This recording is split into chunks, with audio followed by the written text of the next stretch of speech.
అండి ఇవాళ ఒక మంచి ఎక్సర్సైజ్ గురించి తెలుసుకుందాం. డాన్స్ అనమాట. రకరకాల డాన్సెస్ ఉన్నాయి ఈ రోజుల్లో. ఏ డాన్స్ కావాలంటే ఎవరికి ఏది ఇష్టమైతే అది చేసుకోవచ్చు.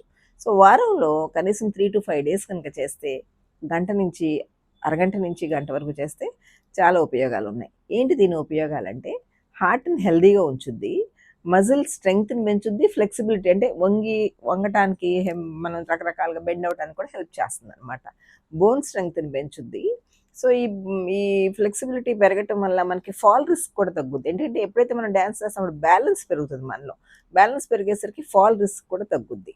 సో, ఇయన్నీ ఉపయోగాలు. తర్వాత చాలా ఈ ఎక్సర్సైజ్ కింద మంచి ఎక్సర్సైజ్ కాబట్టి చాలా క్యాలరీస్ బర్న్ అయ్యి మనకి అడిషనల్‌గా కొలెస్ట్రాల్ అక్యుములేట్ అవ్వకుండా కూడా హెల్ప్ చేస్తదనమాట. ట్రైగ్లిజరైడ్స్ అయి తగ్గడానికి కూడా ఛాన్సెస్ ఎక్కువ. సో, హ్యాపీ హార్మోన్స్ రిలీజ్ చేస్తుంది. దానివలన మెమరీ పెరుగుతది. సో, జ్ఞాపక శక్తి పెరగటానికి కూడా చాలా బావుంటుంది. ఫోకస్ చేస్తాం అనమాట.